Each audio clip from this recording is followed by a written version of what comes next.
Hello, guys. How is everybody doing? If you don't know what today is, let me remind you. Today is the day. Ring, ring, ring. Now, we've been talking about the Epstein files for some time, y'all. And of course, Donald Trump and his administration has held off on releasing those files. Now, we've been talking a lot about the files here, and the ones that you guys have saw or the ones that you have seen, those were the files that were released from Jeffrey Epstein's estate. So just so you're not confused, Donald Trump and his administration has not released anything. But if you guys recall, this was the date that absolutely every single file has to be released. Now, we don't know how this is going to work out. We don't even know if the files are going to be released. We don't even know if Donald Trump and his administration is going to, at the last minute tell us we can't release the files because of whatever reason. So at this point, we are waiting to see if these files are going to be released. But I'm going to tell you one thing that is working to our advantage is the lawyers are working with the victims' lawyers, and they know what is in the files. They know, I believe they say, I want to say 12 or 20. I don't remember, but there's a number of men who they are saying knew about underage girls that was, SA'd and shouldn't have been there. And what they're saying about these men is not saying that they committed a crime, but if you knew somebody was getting harmed and you did not report it, is that not committing a crime? What they're saying is there are men that know what was happening to these women and did nothing. So potentially that could be the reason for the holdup, because at this point, people are trying to cover their own ass is pretty much what's happening. But again, we don't know what is going to happen with these files. Today is the day.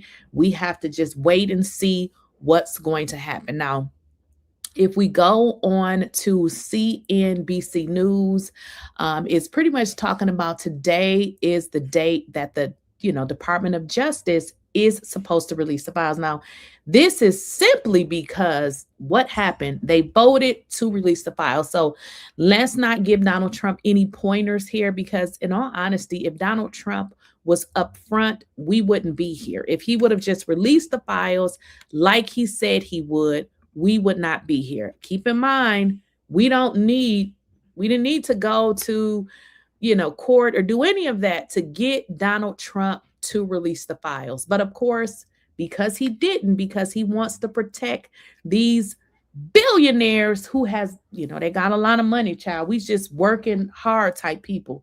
We don't have it like that. But because Donald Trump wants to protect these nasty men that hurt underage girls, women, whatever you guys want to call them, children, we had to go to court pretty much to get, well, we haven't went to court yet, but you know what I mean, in terms of the Senate and all of that. So we're waiting to see how this is going to play out. But one thing Donald Trump has always done, and he's done this very well, and that is tell lies. One thing he does very well is tell lies all the time. Okay, let's get into some of his lies. The end of a day that began with David Remnick asking the question in the New Yorker, have you ever in your life encountered a character as wretched as Donald Trump?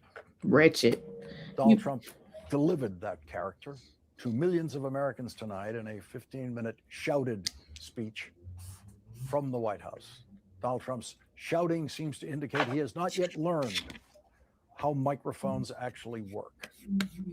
America's worst public speaker struggled mightily reading a teleprompter full of lies tonight.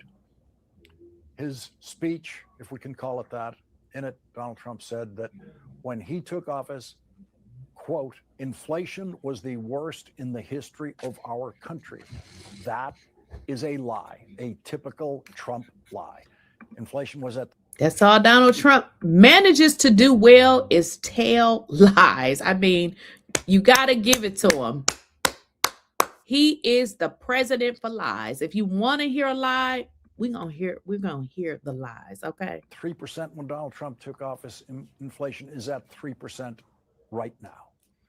Donald Trump said that when he took office, we had, quote, transgender for everybody. That would mean that Donald Trump is transgender. That would mean that everybody is transgender. It is, of course, Trumpian madness. We did not have transgender for everybody. Donald Trump said, I was elected in a landslide. That is a lie. Donald Trump won by 1.5% of 1.5%. Again, the only thing Donald Trump does very, very well, and he does it well, is tell lies. You got to give it to him.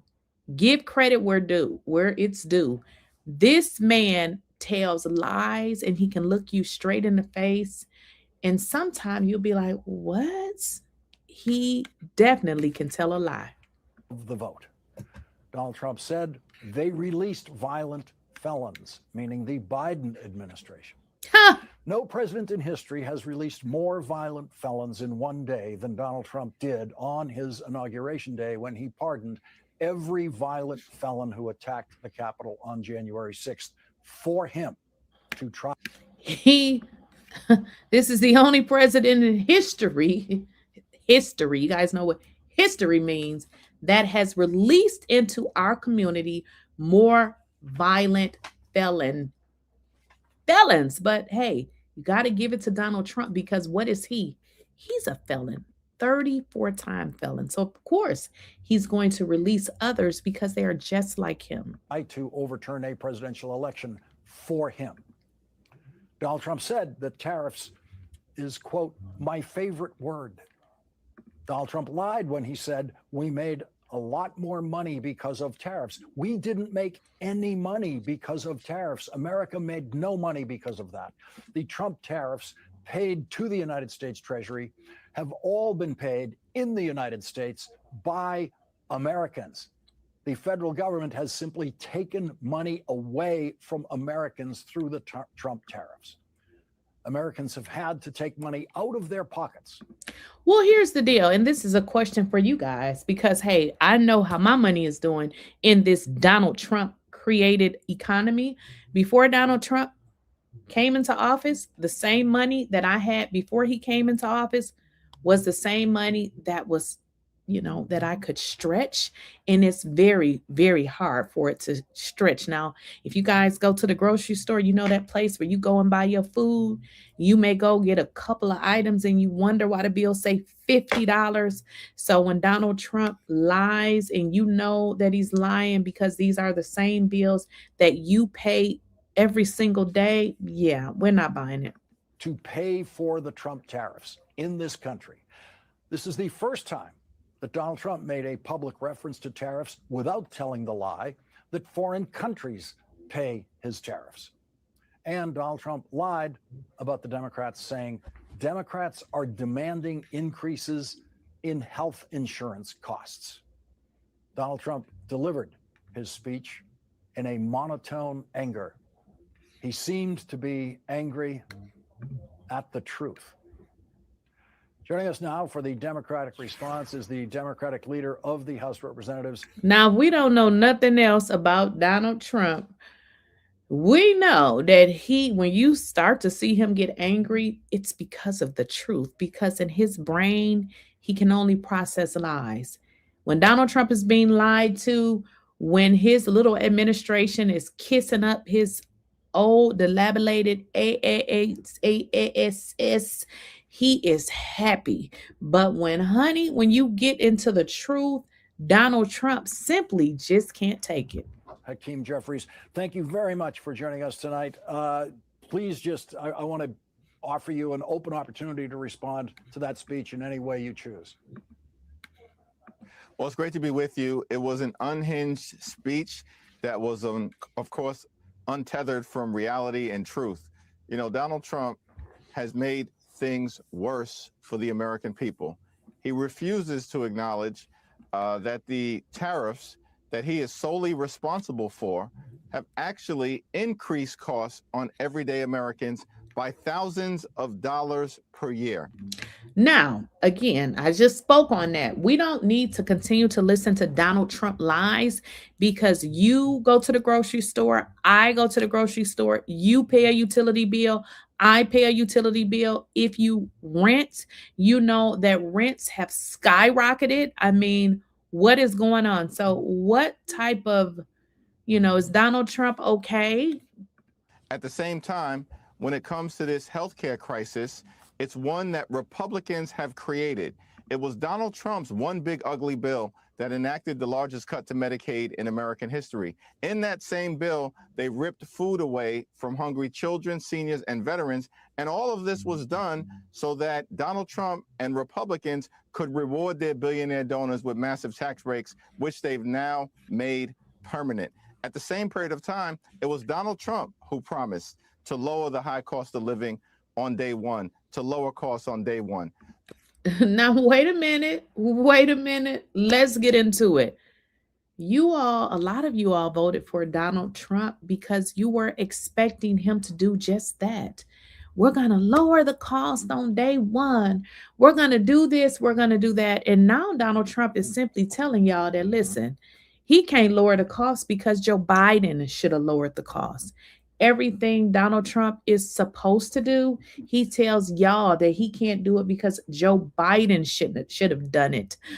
This entire administration always goes back to the previous administration. And I'm like, what the hell does the previous administration have to do with now? So all Donald Trump has managed to do is make excuses. Those aren't my words. Those are his words. But he broke that promise. And life isn't getting more affordable in the United States of America. It's getting more expensive. And that is the problem that Donald Trump refuses to confront. He said, and these were his exact words, Democrats are demanding increases in health insurance costs. It's the most ridiculous thing in the world, and everybody knows it. The overwhelming majority of the American people support the Democratic position, which is to make sure that we are driving down healthcare costs, in part by ensuring that we extend the Affordable Care Act tax credits so that tens of millions of Americans don't experience dramatically increased health insurance premiums, copays, and deductibles. The problem that we've confronted is that Donald Trump and the Republicans are blocking our efforts to try to protect the health care of the American people. But earlier today, of course, we were successful in reaching the 218 signatures necessary to hit the discharge petition threshold. Now imagine this. Listen, because I'm definitely not a Donald Trump hater. I'm just speaking on the facts. Donald Trump ran his entire campaign on what, y'all? Releasing the Epstein files, making costs lower. But yet and still, Donald Trump and his administration fought against releasing the Epstein files. But he got you all to vote for him because he said he wanted transparency. He stated that the Epstein files needed to be released. And I agree. And a lot of y'all voted for lying ass, scamming ass Donald Trump because you saw him as a real person. Some of y'all voted for him because he's an old convict, and maybe you have done some things in your past, and you was like, wait a minute, if he can be president, maybe I can be someday. Probably not going to happen. But at any rate, you voted for Donald Trump only for him to get his entitled old ass in the White House and do the total opposite of what he said he was going to do for you, because you have no Epstein files. You have higher costs because, listen, I went to the grocery store yesterday and I must have got 4 things. And when they said $50-something, I wanted to say, you know what? I don't need it, because to go to the grocery store and get bread, meat, cheese, and I thought I got some juice or something, and it was like $50-something. I'm like, hold on. This is a little bit too much. So my money that I had before Donald Trump came in office went a lot more than the same money that I have now that he's into office. So you don't need to believe Donald Trump lies to know that your money that you had before he came is just not stretching the way it was stretching prior to him coming. Well, where we will now force an up or down vote on extending the Affordable Care Act tax credits for 3 years. Now, you know, I saw some coverage about the discharge petition today, which I have to say is an extraordinary achievement by the Democrats and the minority to be able to do that ever. And now you're on a series of discharge petitions after the successful one to get the Epstein files. When the discharge petition for the Epstein files was being considered in the House, and when it was getting close to the required number of signatures, all the coverage of that story indicated that it didn't really matter, because the Senate would kill that bill. The Senate would kill the Epstein bill. As it happens, the Senate passed it unanimously. Tonight, people are saying the same thing again. They're saying, well, if the House gets this discharge petition, it doesn't have a chance in the Senate. We have seen that prediction be very, very wrong already this year. Do you think it's possible that the way this story develops day by day, week by week, and this discharge petition vote in the House is now weeks away in January, that by the time we get to that vote, we could be in a different political landscape, and the Senate will definitely be in a different political landscape by then? Well, Republicans are on the run right now. They're losing elections all across the country. They definitely losing them damn elections. Listen, as an independent person, I don't consider myself a Republican or a Democrat, but I will tell you this: if I voted Republican, because I could never vote for Donald Trump. If I was a Republican, I would have to vote for the Democratic, because I could never vote for a man with 34 felonies, a man who has been found liable for SAing a woman. Are you guys kidding me? How could you vote for somebody like this?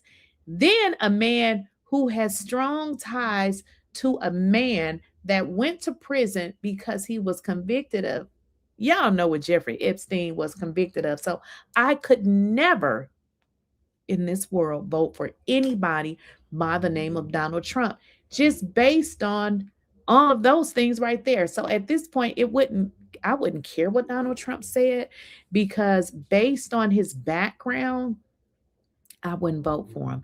And this has nothing to do with Republican or Democrat. This has something to do with you using this brain up here. You got to use your brain. Do you got a daughter? Do you got a niece?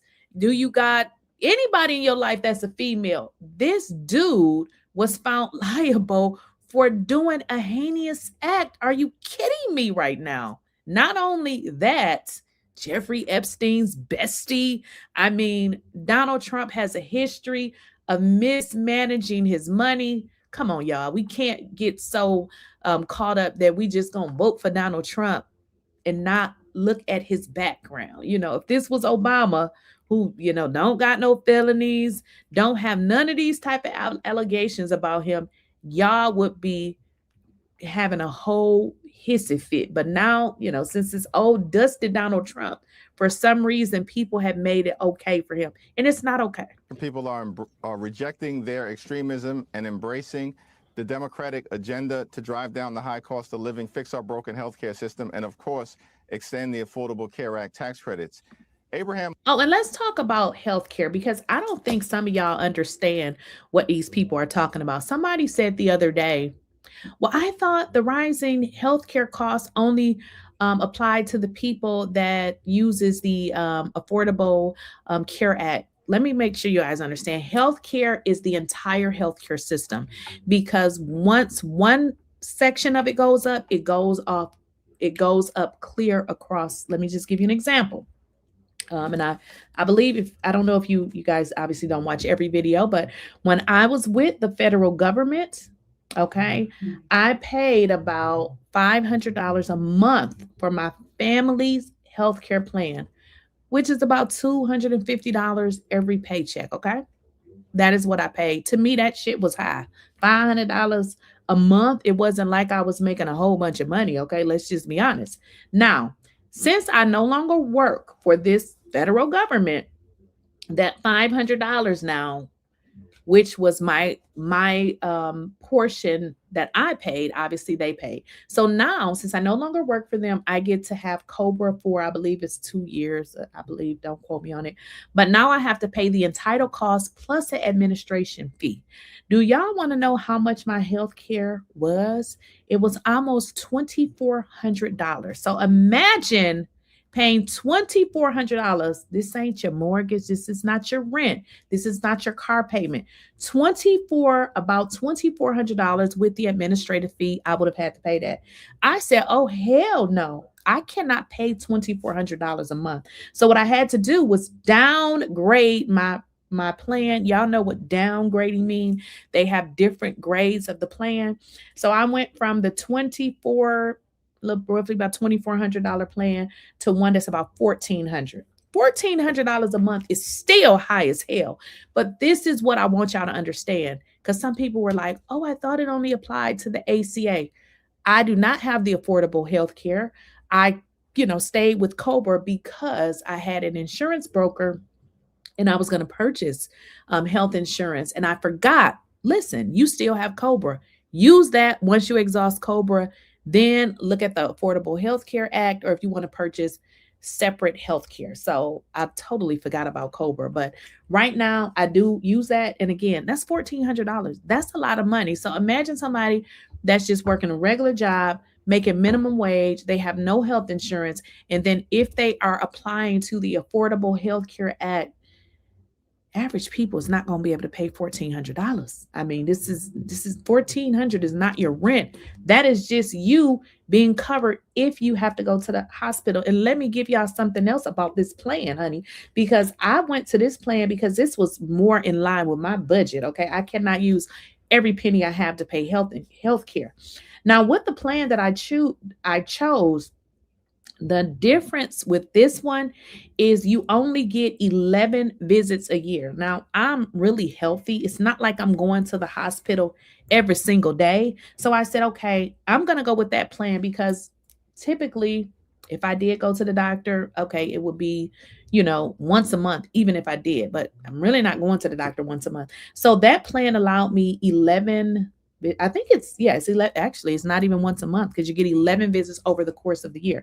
Now, if you have more than 11 visits now, they only cover, I believe it's 60%. So yeah, I want y'all to understand the difference in the plan that I had. That was $2,400.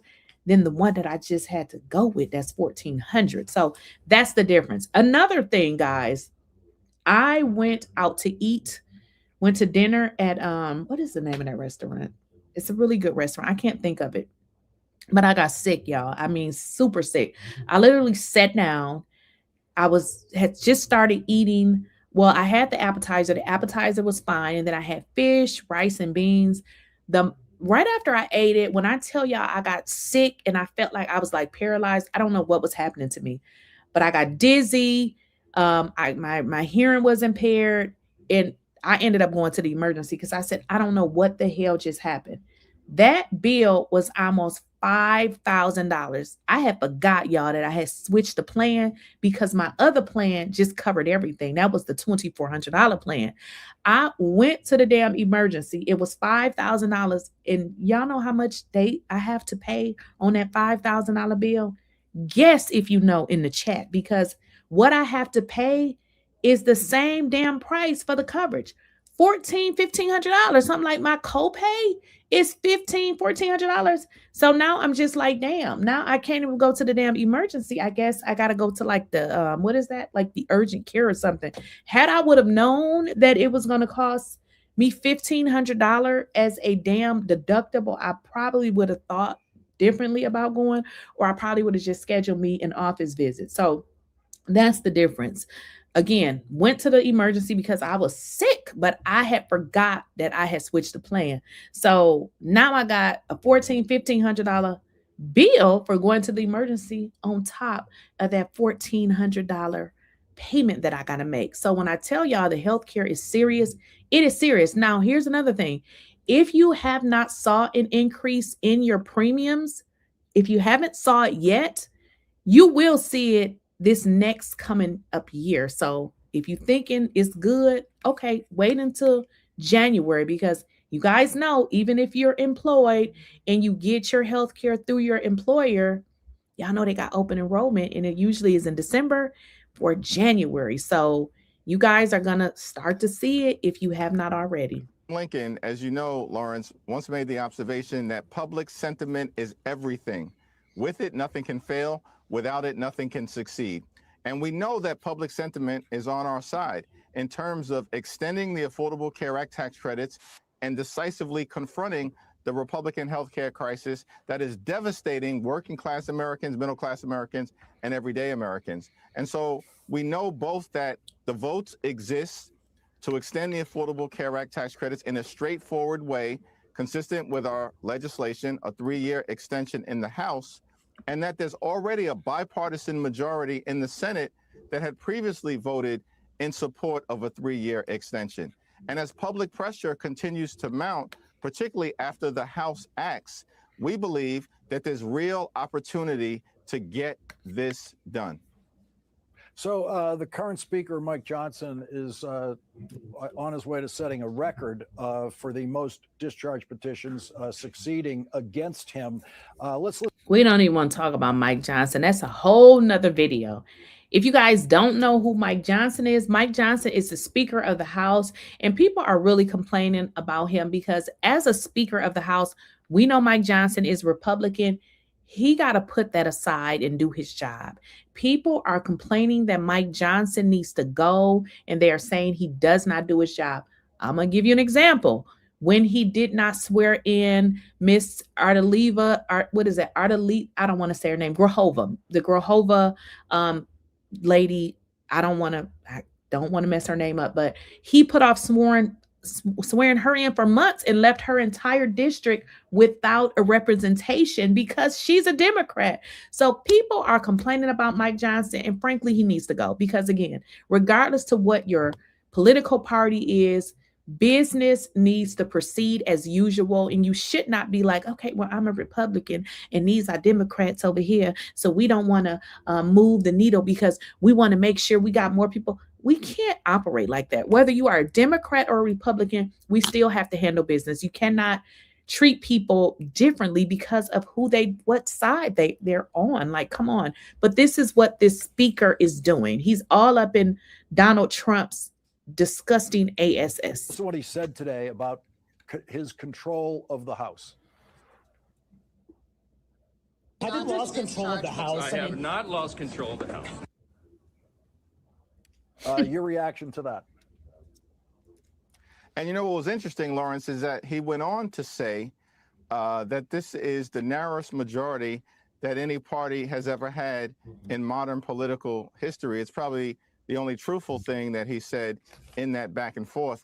And the reality is that's been the case throughout the entirety of the year. But Mike Johnson, to start this year, started to, brag about the fact that they've got some historic mandate and that the American people were ready to embrace their extremism. Nothing can be further from the truth.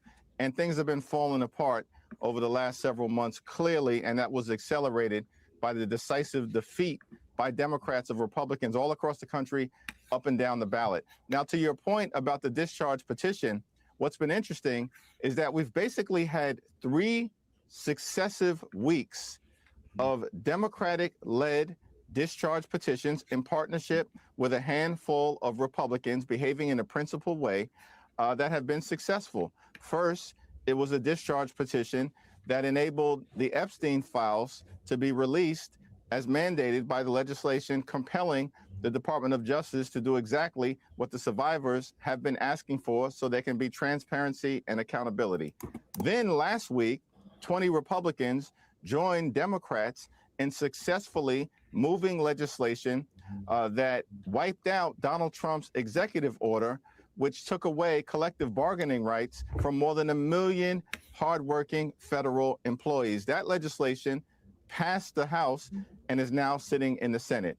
This week, of course, we've achieved the 218 signatures necessary to force an up or down vote on extending the Affordable Care Act tax credits. So you've had 3 successful discharge petitions over the last 3 weeks. That's more, Lawrence, as you know, than in the last 30 years combined. So Mike Johnson has already broken a record. I don't know how you guys feel about Mike Johnson, but as I stated, people are really complaining about him and what he is doing and what he ain't doing because they're like, look, dude, you need to get on your job. You need to handle these matters accordingly. And of course, we know that that is not happening. Now, let's get into some updates, okay? Now, a top Department of Justice official said on Friday, which is today, the department will not release all of its investigative files about the notorious SEX offender Jeffrey Epstein on Friday, which is today. But instead, they will stretch out the release over several weeks. Now, I don't know about y'all, but I knew that this was going to happen. They're saying that the files are not going to be released and they're going to stretch this out. I don't understand why they need to stretch it out. This is something that people have been talking about for a while, and it looks like they are not going to release these files. It says that plan unveiled by Deputy Attorney General Todd Blanche to partially release the files for now seem to conflict with the Epstein Files Transparency Act, which set the deadline for the release of all files on today. So I don't know, y'all. It's seeming like it's not going to happen. And I'm not surprised. This is something that, again, when I did this video, I said, I just don't know what they're going to come out with. But I'm sure they will come up with something because if y'all been following this Epstein, whole saga, it ain't fake news. It is real news. But unfortunately, this is what this dude has to say. I mean, he addresses the nation, but we need them files. Good evening, America. 11 months ago, I inherited a mess, and I'm fixing it. That part, he inherited a mess that he made messier. Like it, and I think most would agree. I was elected in a landslide, winning the popular vote and all 7 swing states and everything else with a mandate to take on a sick and corrupt system. Isn't it, in Donald Trump fashion, Donald Trump can't give a speech without telling a damn lie. Like Donald Trump, again, we talked about this. One thing he's going to do well is lie. That extra really just took the wealth from people and crushed the dreams of the American people. For the last 4 years, the United States was ruled by politicians who fought only for insiders, illegal aliens, career criminals, corporate lobbyists, prisoners, terrorists, and above all, foreign nations, which took advantage of us at levels never seen before. They flooded your cities and towns with illegal aliens. They decimated your hard-earned savings. They indoctrinated your children with hate for America. They just released a level of violent felons that we had never seen to prey on innocent. They caused war. They caused mayhem. They caused a horrible situation all over the globe. But now you have a president who fights for the law-abiding, hardworking people of our country, the ones who make this nation run, who make this nation work. And oh my gosh. Are we at best, or am I living in la la land in my brain? Because I'm not sure what he means we went to best. We are in the worst of the damn worst. Supporting criminals, restoring safety to our most dangerous cities. Just take a look at Washington, D.C. It's at levels of safety that we've never seen before. And they decimated the bloodthirsty foreign drug cartels. We did that all by ourselves with our people, and we're so proud of it because they were poisoning and destroying our population. Drugs brought in by ocean and by sea are now down 94%. We have broken the grip of sinister woke radicals in our schools, and control over those schools is back now in the hands of our great and loving states where education belongs. After rebuilding the United States military in my first term, and with the addition we are adding right now, we have the most powerful military anywhere in the world, and it's not even close. Up prices. Oh my goodness. Where does he get this data from? He just be making shit up as he damn goes along. This guy is, whoo. And everything at levels never fast. Let's look at the facts. Under the Biden administration, car prices rose 22%, and in many states, 30% or more. Gasoline rose 30 to 50%. Hotel rates rose 37%. Airfares rose 31%. Now, under our leadership, they are all coming down and coming down fast. Democrat politics, a Thanksgiving turkey was down 33% compared to the Biden last year. This dude is such a fucking liar. I mean, he's going off of some deal that Walmart has. Now, I don't know about y'all. I go to Walmart, but I don't buy their meats. Okay. So everybody is not going to Walmart getting a damn turkeys. Okay. I don't buy meat from Walmart. I just don't. Just want to throw that out there because he did this big old thing where he was talking about, oh, you can get a Thanksgiving meal for $30. Everybody don't shop at Walmart. It's nothing wrong with Walmart, but from my experience, when I done went in there so many times and see their meat sitting on the shelves, I just can't buy my meat from there. But here he goes with these damn lies. And bank accounts in the new year. After years of record-setting falling incomes, our policies are boosting take-home pay at a historic pace. Under Biden, real wages plummeted by $3,000. Wait a minute. Didn't a whole bunch of people just get fired under this dude's administration? What is he talking about? Like, this is what I'm talking about. What he says is never backed by facts. He just be making up shit.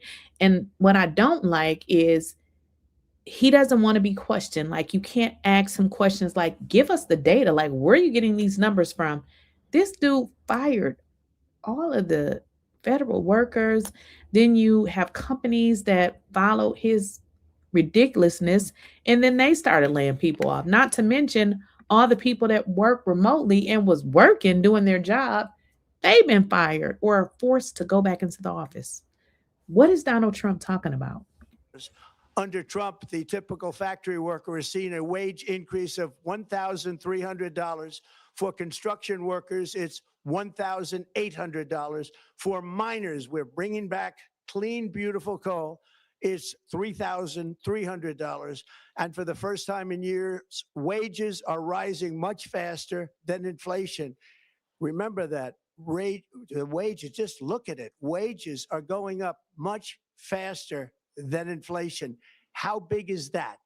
Very importantly, there are more people working today than at any time in American history, and 100% of all jobs created since I took office have been in the private sector. Think of that. 100% of all jobs have been in the private sector rather than government, which is the only way to make a country powerful and great. This historic trend will continue. Already, I've secured a record-breaking $18 trillion of investment into the United States, which means jobs, wage increases, growth, factory openings, and far greater national security. Much of this success has been accomplished by tariffs. My favorite word, tariffs, which for many decades have been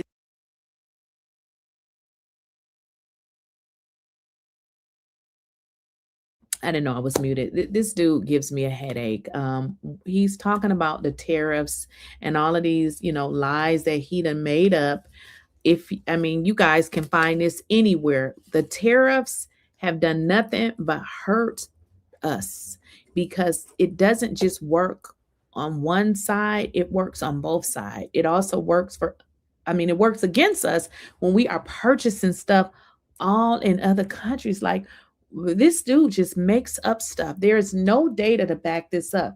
What the data does show is that this tariff stuff has been harmful to us. So Donald Trump just takes no accountability for anything. now.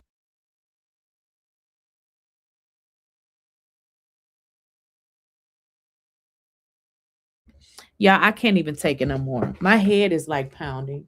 This dude is just making up shit. Like, this is crazy. He says a year ago our country was dead. Well, if it was dead a year ago, what are we now? Buried? Because the economy is worse than it was before he came. Like, this dude should be held accountable for the things that comes out of his mouth. Where is the proof of all of these things that you're talking about, Donnie boy? We have no proof of none of this. He's talking about wages have went up, yada, yada, yada. Listen, I used to have a staffing agency, which I kind of like closed. I don't even do it anymore. But because I used to do that business, I always look at what jobs are out there simply because I did that for so long. And I always want to know like what is available. And I'm here to tell y'all nothing. It's nothing available. Not saying that there are no jobs, but what I'm saying is what we had that was available under the previous administration, it doesn't exist right now. So what is this Delulu talking about? This year, you will also see the results of the largest tax cuts in American history that were really accomplished through our great, big, beautiful bill. Yeah, tax cuts for billionaires. So y'all that don't, we're not the billionaire. So his big, beautiful bill has nothing to do with us every day working hard, working like the damn slave people. None of this means anything to us. So he is more concerned about his billionaire donors than regular people. Perhaps the most sweeping legislation ever passed in Congress. We wrapped 12 different bills up into one beautiful bill. Okay, I'm tired of this moron. So you guys get what he's saying here. But one thing, obviously, he never talks about is the matters at hand. And he did not discuss anything with regards to these Epstein files. In fact, as you guys, as I have showed you in this news article, they're pretty much saying that they are not going to be releasing the files. And more than likely, they're going to put this off for several weeks. Now, I don't know what law they're going to cite for, putting this off. But, this is the Trump administration. So I'm sure, them breaking another law means absolutely nothing to them because this is what they've been doing the whole entire time. Now, with regards to the Epstein Files Transparency Act. Now, the sponsor of this bill was Representative Khanna. I hope I'm saying his name correct. So what the Epstein Files Transparency Act, let's get into what it requires.